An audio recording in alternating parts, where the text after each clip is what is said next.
Oke, jadi karena Anda hari ini sudah berbicara soal ini, oke. Nah, jadi gini. Jadi bukan uang mati itu adalah aset yang tidak terpakai, bukan. Justru uangnya berputar. Saya ambil contoh ya. Kita ambil contoh ya. Jadi contohnya begini.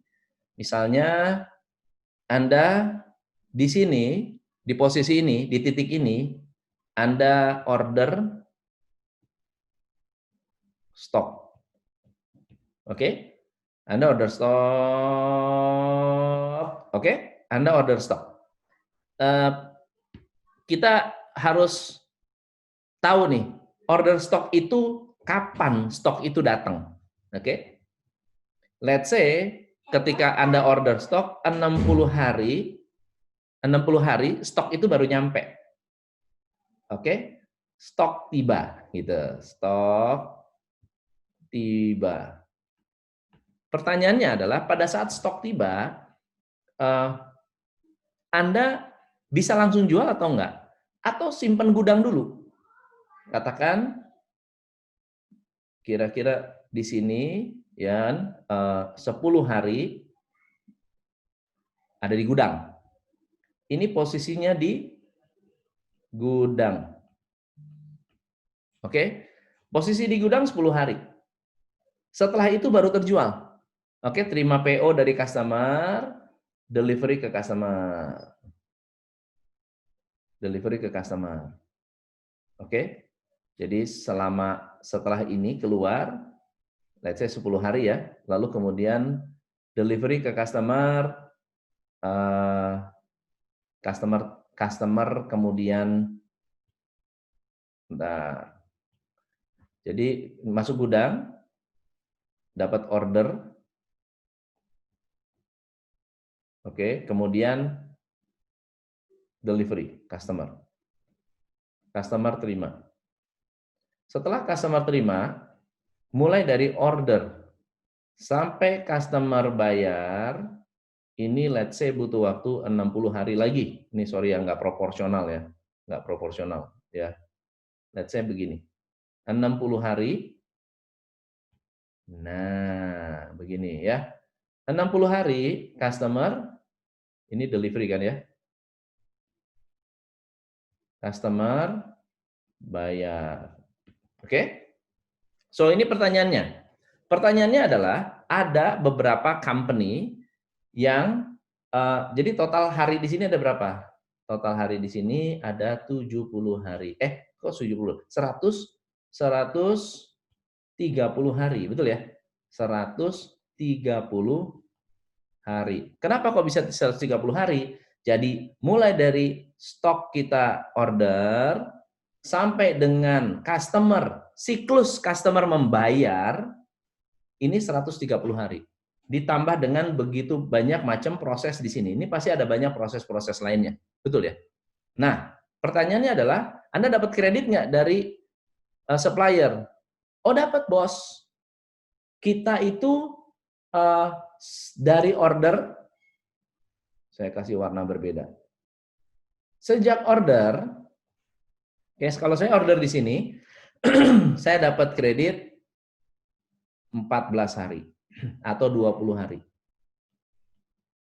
20 hari dia harus bayar. Begitu dia mulai produksi, kita harus bayar. Berarti uang kita sejak keluar sampai terima, ini berapa hari? Gampang, 130 minus 20. Berarti uang mati kita 110 hari. Nah, uang mati 110 hari itu value-nya berapa? Nah, kita ngitung. Yang tadi tuh, value-nya 3,5 M. Sementara penjualan kita kan bulanan, betul ya? Januari, Februari, Maret, April, Mei, gitu kan? Betul ya? Di bulan Januari, profitnya 20 juta. Tapi uang mati kita 3,5 M. Nggak pernah dihitung. Nggak pernah dihitung. So, pertanyaan saya, bisnis yang lebih besar, ininya lebih besar. Paham ya? Bisnis yang lebih besar, ini lebih besar. Bukan berarti aset mati loh, enggak loh. Ini sedang bergerak, ini sedang berjalan. Cuma pengelolaan sistem keuangannya tidak efektif.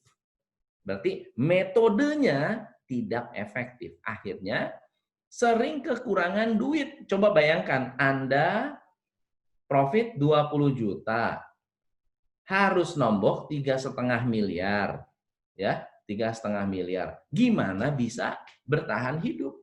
Kalau mau naik omset gimana? Kalau omsetnya naik 2 kali lipat gimana? Dia butuh nambah 2 kali gitu. Tambah 2 kali lipat. Paham ya? Ini adalah prinsip scaling up. Anda harus memikirkan dulu nih, kenapa ada bisnis yang mentok nggak bisa berkembang? Karena uang mereka selalu kehabisan. Uangnya selalu kehabisan. Dan tidak banyak orang atau business owner yang membahas tentang cash gap ini bersama-sama dengan orang keuangan. Orang keuangan cuma lihat profit and loss, neraca, pokoknya laporan keluar, udah. Dikasih rasio, udah. Tapi rasio itu nggak pernah diolah lagi. Ya. Nah, jadi ketika kita berbicara tentang bisnis besar, bisnis kecil, menjadi sangat relatif. Karena apa?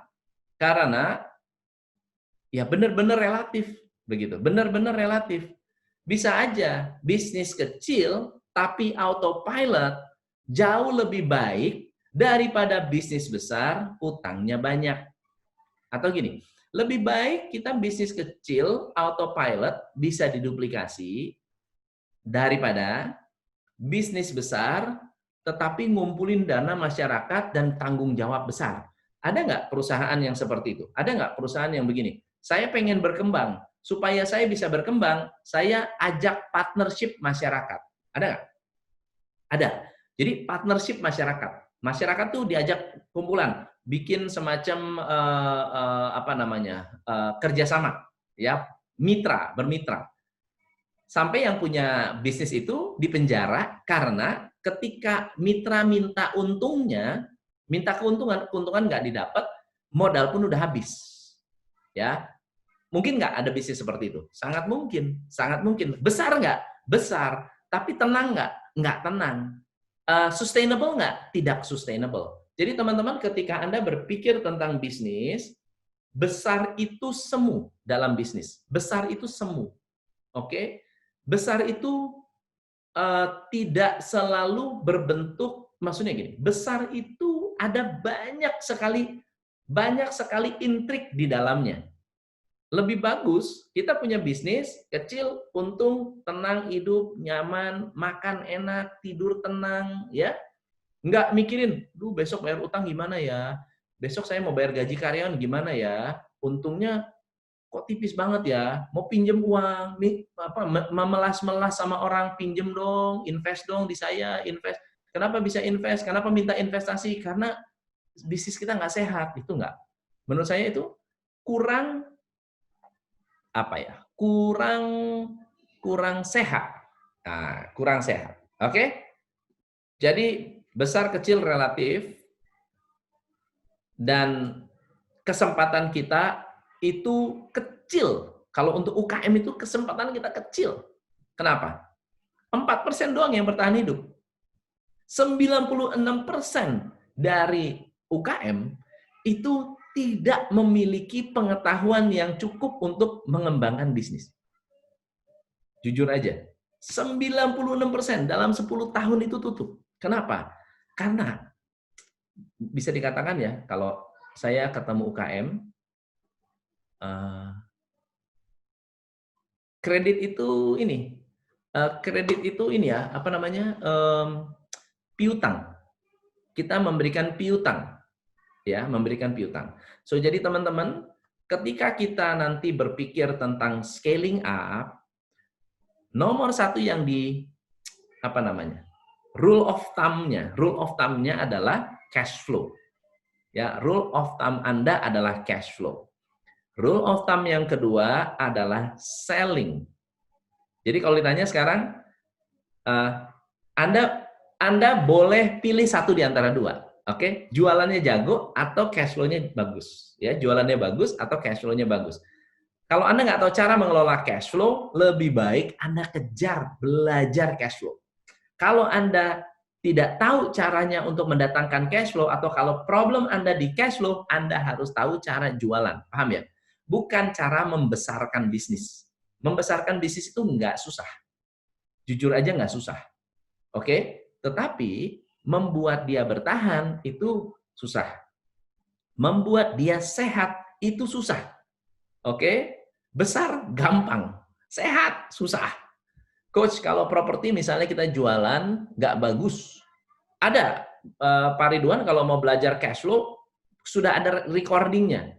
Menurut saya, Bapak Ibu teman-teman, kita sudah ada berapa ya? 10 sampai 11 workshop from home yang benar-benar praktikal dan fundamental. Recordingnya Anda bisa beli. Harganya sama 350.000. Dan workshop cash flow, itu Anda akan dapat sistemasinya untuk bisa menyelesaikan masalah cash flow. Benar-benar bagus. Oke? Good. Coach, kalau properti misalnya kita penjualan nggak bagus sehingga telat 1 tahun, nah kan ada uang mati berupa tanah dan rumah, tapi kan harga naik. Apakah yang disebut uang mati atau investasi? Jadi kalau nggak laku, jadi investasi. Kalau laku, dapat cash. Begini, kalau Pak Joni belinya di kantor kita, di itu aja, di mana Pak Vincent ya, belinya langsung ke tim aja, atau ke 0811 595979 ke sini aja. Oke, so jadi ada pertanyaan bagus. Kalau saya beli barang, tapi naik dalam value, kira-kira menjadi investasi atau tidak? Jawabannya yes. Yes, betul. Yes. But cash flow itu yang menghidupi kita. Oke? Cash flow adalah yang menghidupi kita. So let's say misalnya hari ini kita punya properti. Katakan nilainya 100 miliar propertinya. Tetapi properti itu kosong, nggak ada yang tempatin. Sewa tidak ada, nggak ada yang masuk, nggak ada uang masuk sama sekali. Nah, ketika si Anda yang punya bisnis properti ini ingin berkembang, kita tidak bisa memanfaatkan the same property untuk berkembang karena dia nggak laku atau dia tidak bergerak. Satu-satunya cara gimana? Mengagunkan properti ditukarkan dengan cash. Betul ya? Ditukarkan dengan cash. Diagunkan. Ketika diagunkan, kita baru punya uang untuk bergerak. Maka kalau ditanya aset atau cash dalam bisnis, cash dulu. Karena nanti cash Anda bisa menjadi aset. Nah, aset bisa dijadikan cash lagi dan seterusnya, ya. Kalau Anda belajar sistemasi yang lebih mendalam, by the way, ini yang 11 poin kita bahas, itu hanya satu section dari Business Mastery Workshop.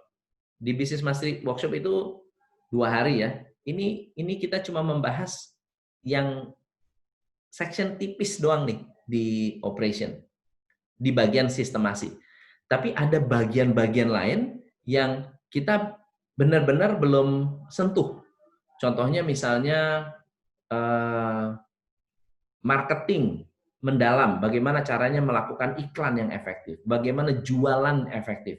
Next workshop from home, kita fokus ke jualan. Namanya sales domination. Karena dua hal yang harus Anda kuasai, cash flow dan selling. Next week kita bahas tentang selling dan creative thinking.